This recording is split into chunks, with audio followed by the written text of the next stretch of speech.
Welcome to the screencast for Kant's Ethics and Assessing Utilitarianism by Honora O'Neill and Louis P. Podgman. Kant's Ethics starts on page 340 in our textbook. Remember that we looked at the structure of what morality is or is not itself, and we came to the conclusion that our moral judgments and our moral beliefs say something about the world, and thus we need rational justification to figure out whether they're better or worse. So now that we know that, we want to look for specific systems, like we want to look for reasons, to figure out what systems we should put into place in order to improve ourselves and our world morally. Immanuel Kant is a massively influential German philosopher. He lived from 1724 to 1804, so a while ago, but his works are still influencing and inspiring people that do philosophy today. He wrote really comprehensively and a lot throughout his life on most philosophical topics. He had three magnum opuses, and they were to be read sort of in order. They world built, and they were the Critique of Pure Reason, the Critique of Practical Reason, and the Critique of Judgment. And altogether, these things form a philosophical worldview. Now, these things are massive. Each one is 400 plus pages, and he invents his own philosophical vocabulary, and they're really complicated and intricate. But there are a few takeaways that are pretty easily understandable, especially about moral reasoning. So we're going to look at the middle critique, the critique of practical reason. So if you think about what the critique of pure reason might mean, that's how we use reason to make sense of the world. When we think about Descartes or other philosophers we've read talking about how we categorize things, how we understand the world, how we classify things, that's pure reason. Whereas practical reason is reasons that we actually use in the world. So that's about morality. Honora O'Neill, we only get 2.5 pages of her article, so she thinks, and the editor of this textbook thinks at least, that there are some simple takeaways that we can understand right away. We'll take a look at what they are. So now we have to figure out which moral judgments are true or good, and which moral judgments are false or wrong. That's what we're doing when we dive into ethics and look for justifications for our moral systems.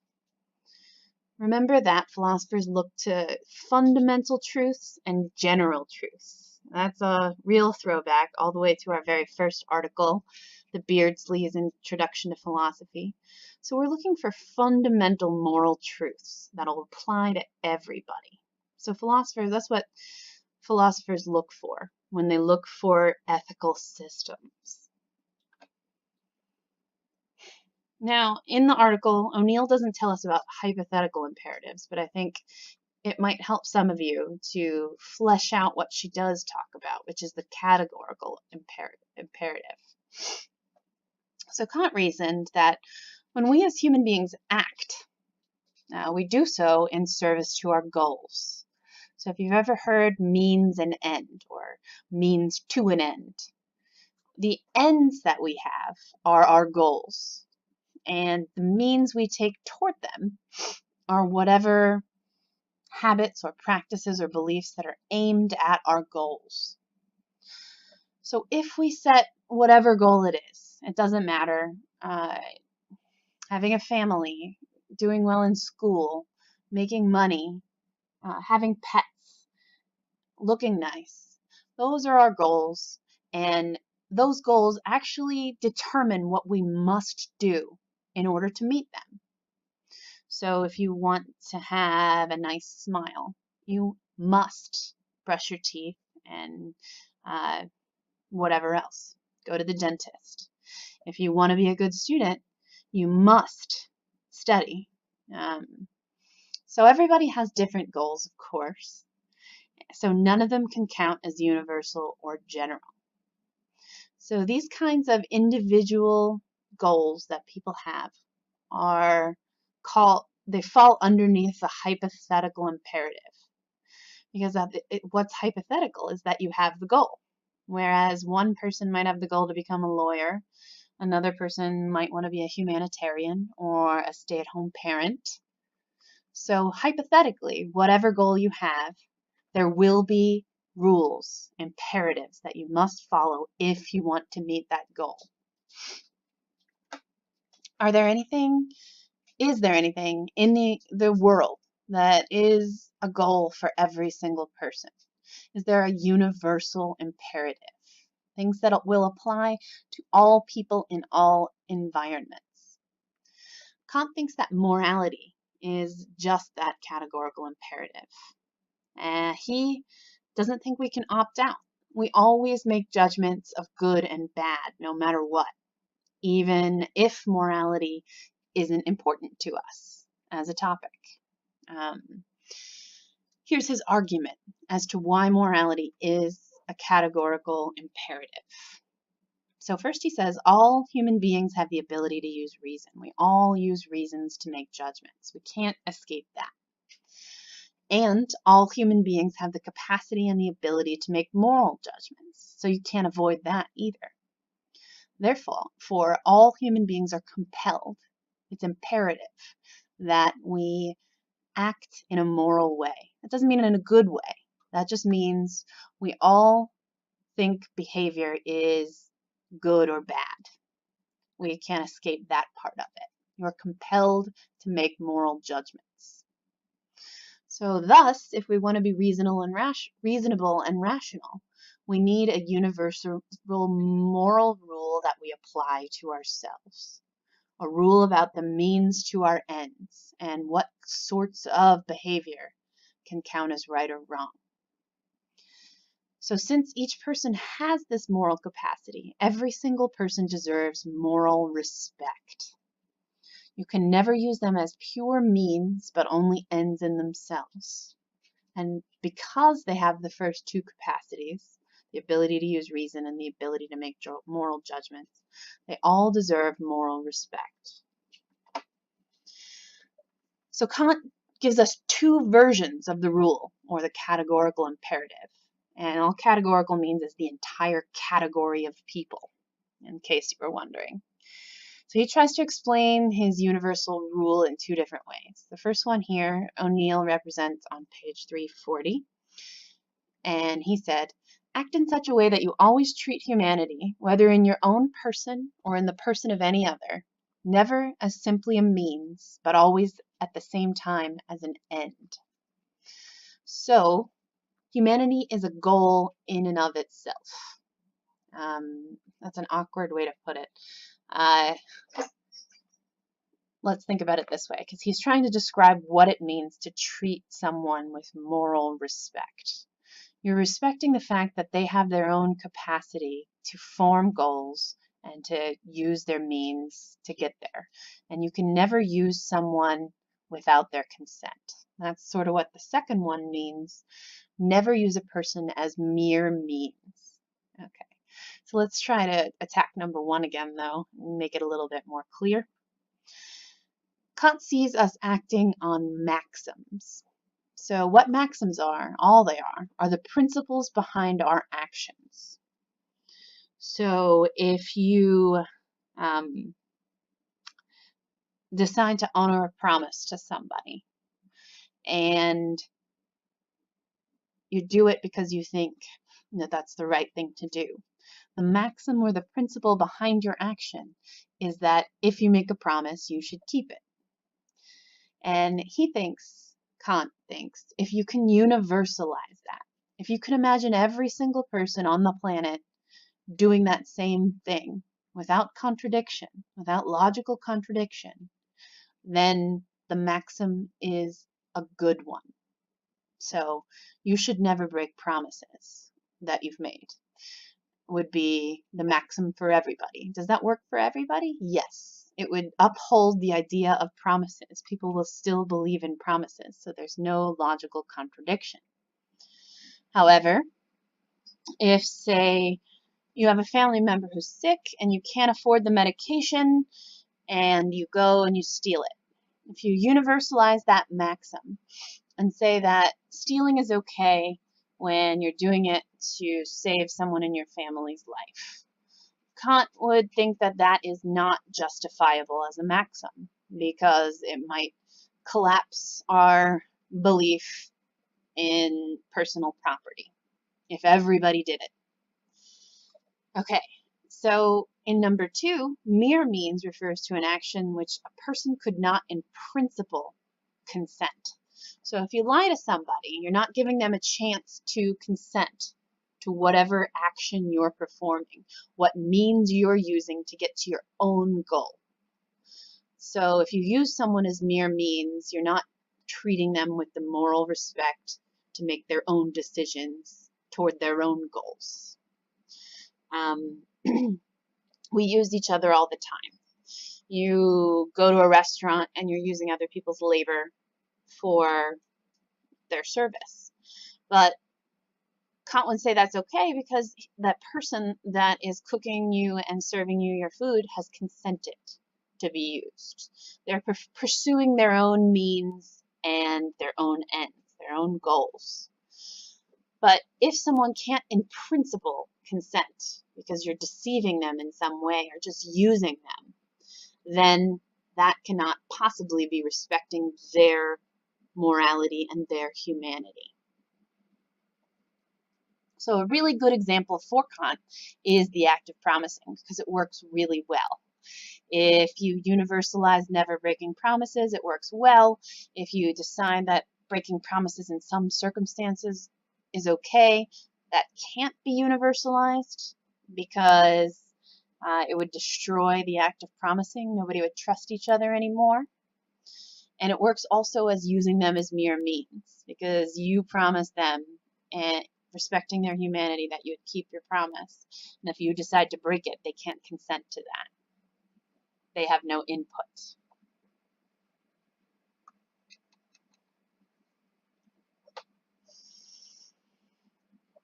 So there are some problems. I think we might have missed a slide there. Yes. Okay, there's the conclusion. Kant cares about intentions. He only cares about what's going on inside our head. He thinks that we can't depend on consequences because we can't figure out what they're going to be. Even if we've had some experience in similar situations, we can never know 100%, and all we can ever control is our own actions. So if you want to be a moral person universally, you only have to care about your intentions and if they work rationally. He thinks morality is all about using human reason to get what we ought to do. There's some problems. I have a couple of really common ones that aren't mentioned in the textbook. Sometimes we can have conflicting maxims. If you go back and you think about that example again where you want to steal medication for a family member who's dying, you're violating the maxim of personal property and respecting someone else's personal property and maybe intellectual investment if they came up with the medicine. But you're also, in the act of stealing this medication, acting on a different maxim, which is to take care of your family, which is very universalizable and is not treating them as a means to your own end. So sometimes maxims can conflict. There's also absurd action directives. So in Kant's view, lying is always wrong because no one will ever be able to communicate or trust each other if people decide to lie. So lying in every single instance is wrong. And there is a thought experiment called The Murderer at the Door to illustrate how silly this can be, where a friend comes in all scared and says someone's chasing them, and you hide them in the basement. And a few minutes later, someone bangs on the door, and it's the murderer. So if you can't lie in any situation when the murderer asks you if your friend is there, you have to say yes. And that seems absurd to most people. Kant actually dealt with this example, and he said, you can't know what's happening. So what if your friend snuck out and went to a local store to hide? And you say, oh, I saw her at the local store. And he went there and he killed your friend. So you can't know about consequences. You can only know about what you do. So you must tell the truth at all times. Another one is animal cruelty. Since this version of morality is based on human reason alone, a lot of people have had problems with the idea that the pain and suffering of animals has no place in this moral system. And it goes on. But I just wanted to present you with a few quick counterexamples, even though there are very important points in Kant's system of morality. Now, the next system of moral thought that we're going to look to, the proposed one, is called utilitarianism. It's kind of the opposite of Kantianism in that it only focuses on consequences, never motivations. So these two are actual opposites here. And this article by Louis P. Podgman starts on page 342. The definition of utilitarianism is saying that increasing utility is the only possible metric of goodness or badness in the world and inside of ourselves. We all feel pain and we all feel pleasure. That's universal, no matter what. And pain is bad, pleasure is good. We should minimize pain and increase pleasure. Sometimes it's called happiness, but there's a whole host of issues in defining what that is. And if there's good happiness and bad happiness and all that, and some utilitarians have taken that route. But a catch-all is to call it utility, just the pleasure-pain factor. The greatest good for the greatest number is a phrase that utilitarians often throw out there. There are two separate versions of utilitarianism, act utilitarianism and rule utilitarianism. Act utilitarianism says, an act is right if and only if it results in as much good as any available alternative. So if you're deciding what action to perform, you have to find the best possible option in raising utility for as many people as you can. Whereas rule utilitarianism says, an act is right if and only if it is required by a rule that is itself a member of a set of rules whose acceptance would lead to greater utility for a society than any alternatives. Act utilitarianism was the first one proposed, but it has immediate problems because it's way too strict. If at every given moment you should be helping utility as much as possible, you're going to use all of your resources, including your time, energy, money, and creativity at all times to be helping other people increase their utility. And that's exhausting and kind of an absurd conclusion. So utilitarians quickly came up with rule utilitarianism, which means that you have a set of rules that is more long-term. So instead of looking at every single individual act, you look at the long-term utility of any group, society, or community. And some rules that might not be immediately utility-raising are more utility-raising in the long term. And you can think of these rules as something like laws or even unwritten social rules. But a lot of laws might not be great for everyone in every context, but overall it raises the utility in society. So one of the examples that's often used is the seatbelt law. When it was proposed, it was railed against. People didn't want the government telling you how to behave, even if it's for your safety. It's the nanny state. Nobody wants it. Taking away freedoms for you to take the risks that you want to take. But, of course, the seatbelt law was implemented, and overall fatalities in car crashes have gone down. So the rule utilitarian would point to that and say that overall utility has been increased by implementing this rule. Podman also says we're rule-following creatures. This is on page 344. We learn rules when we learn a subject, speaking a language, learn how to drive a car, write an essay, rock climbing. Action-guiding rules are how we create habits and how we live our lives. So now we know the gist of utilitarianism. Let's take a look at 5 common objections to utilitarianism and also the response, the counter argument that the utilitarian can offer to these objections. So it's like a back and forth dialogue of trying to improve utilitarianism and justify it as a moral code. The first objection is the no rest objection. We've touched on this a little bit. At all times, every single person, in order to be moral, should be doing absolutely everything that they can to increase utility. So we'll actually take a look at a philosopher, Peter Singer, who has something kind of close to this in his ideas of what it means to be moral, in which you take maybe the absolute minimum you can to get by. So you're feeding yourself, you're feeding your family, you're clothed and fed, and then you take all extra surplus and you give it to people that need it more than you do.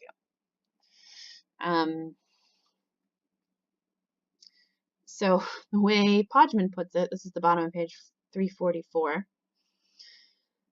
I can be fairly sure there's often a preferable act that I should be doing. So example, when I'm going to the movies with a friend, I should be asking myself if helping the homeless in my community wouldn't promote more utility. When I'm about to go to sleep, I should ask myself whether at that moment I could be doing something to help save the ozone layer. And why not simply give all my assets to the poor to promote utility? So since this doesn't really work, it's too demanding, utilitarian must be false. But the utilitarian responds no. Act utilitarianism isn't practical. That's why we came up with rule utilitarianism. You're not violating the principles of utilitarianism when you say a rule will promote more happiness for a greater number over time than everyone exhausting themselves and their resources would. So we need to promote human flourishing, and we need rules in place for that. So that's their response. Rely more on rule utilitarianism than act utilitarianism. The Absurd-Implications Objection. Okay, so people arguing against utilitarianism came up with this scenario. If two actions, action A or action B, both create the same amount of utility, 100 hedons, like hedonism. So they're exactly the same in terms of raising the utility, the greatest good to the greatest number. A requires you to lie, B requires you to tell the truth. It seems to us that B is morally better than A because you're telling the truth. But utilitarianism has to say that they are exactly the same no matter what our intuitions are. The first point that a utilitarian would bring up to talk against this objection would be to say, maybe sometimes we have to give up our deeply held intuitions. Maybe they're just wrong. Maybe lying isn't always bad. Maybe stealing isn't always bad. It might feel like it, but that doesn't mean it's true. If it promotes more utility, then it's more moral. But most utilitarians, again, would point to rule utilitarianism and say that over time, living in a truthful society would be a happier society than if we lived in a constant lying state of life. So the scenario that the counter-arguer came up with is just foolish and is unlikely to happen very often, if ever. The integrity objection. Sometimes you're going to have to go against your own values, thus undermining your own personal integrity, if you're a true utilitarian. There's a story that's told as a thought example for this. So you find yourself in a small South American town. There are 20 South American Indians or Native Americans tied up in the town square. And there's a captain in charge who says that they are about to be executed. These Native Americans are about to be executed. Now, you, as a visitor to the town, can pick one Native American to die for the whole group, and then everybody else, including you, can go. If you choose not to pick the person who gets executed, then they're all executed, including maybe you. It's different in different scenarios. Now, of course, it's going to be abhorrent to a moral person. It's going to be abhorrent to your personal values and undermine your integrity to choose someone to die for no reason. They're innocent. They were just protesting or something like that.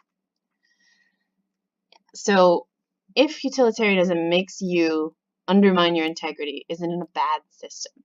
The utilitarian response would be, sometimes you have to alienate yourself from your own values to promote utility. So yes, sometimes you're not going to be able to stick to your personal values. You're going to need to promote the utility.